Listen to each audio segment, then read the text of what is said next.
Kenapa leasing tidak narik sendiri kendaraan yang menunggak? Kenapa harus pakai debt collector? Selamat berjumpa kembali dengan saya Maro di Maro Channel. Semoga hari Anda menyenangkan, pekerjaan Anda sukses, rezeki Anda berlimpah, kesehatan yang prima bersama keluarga dan orang-orang tercinta. Tahukah Anda kenapa yang narik kendaraan nasabah yang menunggak itu bukan leasingnya, tapi pihak eksternal yang notabene adalah pihak ketiga? Atau pernahkah Anda penasaran, kenapa yang menarik kendaraan itu harus pihak ketiga, debt collector? Kenapa bukan karyawan leasingnya atau karyawan banknya? Kan karyawan leasing atau bank itu resmi, sudah digaji. Jadi kalau mereka yang narik objek fidusia, mobil atau motor tadi, artinya perusahaan leasing nggak perlu lagi menyewa debt collector atau eksternal. Nggak perlu lagi mengeluarkan biaya tambahan. Dan kayaknya pasti lebih ribet pakai pihak ketiga itu. Tapi, kenapa leasing harus sewa debt collector atau orang ketiga? Baik, saya akan jelaskan dan bongkar seterang-terangnya di sini. Jadi begini, leasing atau bank itu kan perusahaan berbadan hukum. Artinya mereka itu resmi, legal. Nah, kalau legal, resmi berarti diberi izin atau dapat izin dari lembaga terkait untuk mendirikan dan menjalankan perusahaan mereka di Indonesia. Dengan status legal dan dapat izin tadi, berarti secara tidak langsung mereka harus menaati semua peraturan dan aturan serta perundang-undangan yang berlaku di negara ini. Maka secara otomatis berarti mereka itu ada yang mengatur dan ada yang mengawasi. Dan itu semua ada peraturan perundang-undangan yang mengaturnya. Maka, kalau mereka melanggar peraturan dan perundang-undangan terkait kegiatan perusahaan mereka itu, mereka akan ditegur, diberi sanksi. Bahkan bila perlu, izin mereka bisa dicabut oleh pihak yang berwenang, dalam hal ini OJK. Nah, salah satu peraturan OJK di negara ini adalah melarang praktek pemaksaan dan kekerasan dalam melaksanakan kegiatan usaha, terkhusus dalam bidang penagihan dan penarikan objek jaminan fidusia yang menunggak. Jadi, apabila nasabah menunggak, leasing tidak boleh kasar apalagi arogan dalam menagih hutang atau menarik kendaraan objek jaminan fidusia tadi.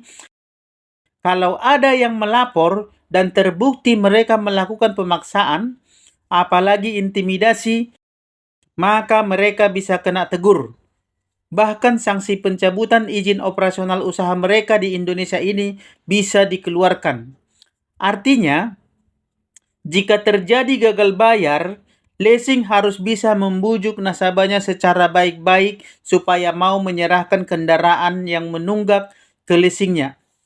Jika nasabah tidak mau, maka berarti leasing harus menempuh jalur hukum, yaitu jalur alternatif ya atau pilihan alternatif, membuat permohonan ke pengadilan supaya diterbitkan putusan pengadilan untuk mengeksekusi mobil atau motor yang menunggak tadi.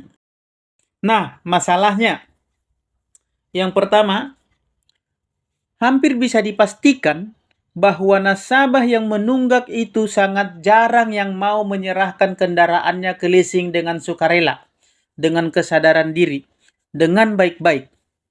Yang kedua, proses eksekusi kendaraan lewat pengadilan itu memakan waktu yang cukup lama dan biaya yang mahal pula.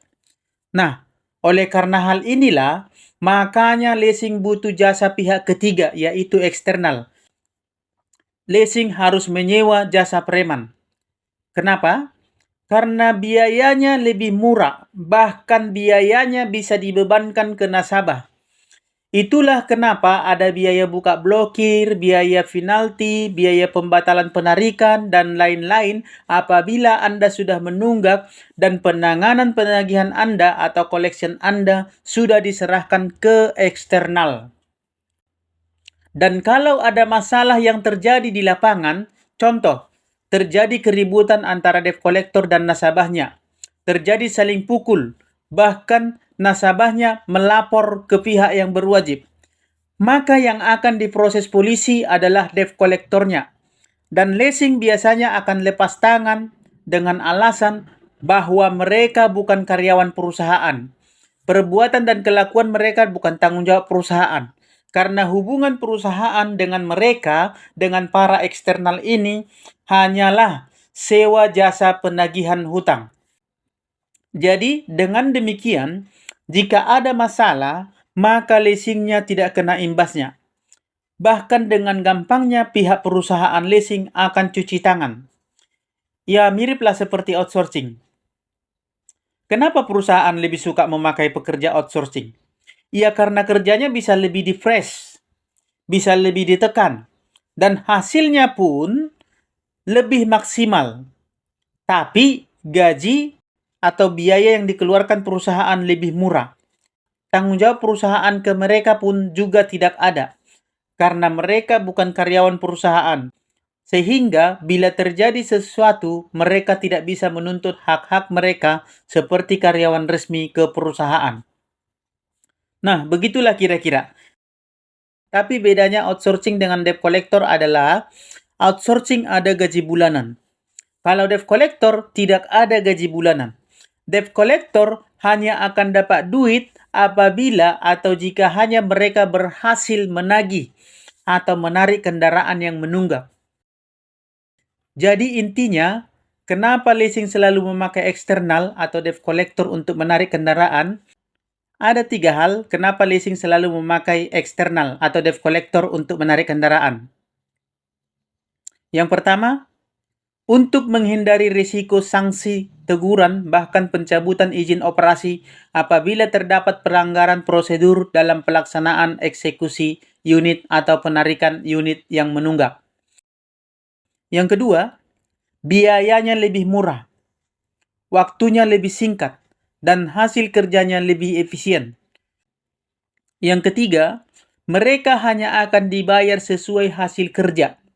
Bahkan beban biaya penarikan, penalti, buka blokir, dan biaya-biaya lainnya dibebankan ke nasabahnya. Jadi perusahaan tidak banyak rugi, tidak banyak mengeluarkan biaya. Itulah alasannya kenapa leasing lebih memilih menggunakan jasa eksternal untuk menarik mobil atau motor nasabah yang menunggak. Padahal, sebenarnya pelarangan debt collector itu sudah lama digaungkan oleh pihak OJK. Debt collector itu tidak ada hak dan tidak boleh menarik kendaraan nasabah yang menunggak. Yang boleh mengeksekusi atau menarik kendaraan yang menunggak hanyalah pihak pengadilan, surat putusan pengadilan. Itulah yang bisa atau yang berhak untuk memutuskan penarikan kendaraan nasabah atau mengeksekusi penarikan kendaraan nasabah. Semoga materi ini dapat menambah pemahaman Anda tentang dunia leasing, pembiayaan, dan perbankan. Sampai jumpa di materi berikutnya, dan akhir kata saya ucapkan salam sahabat.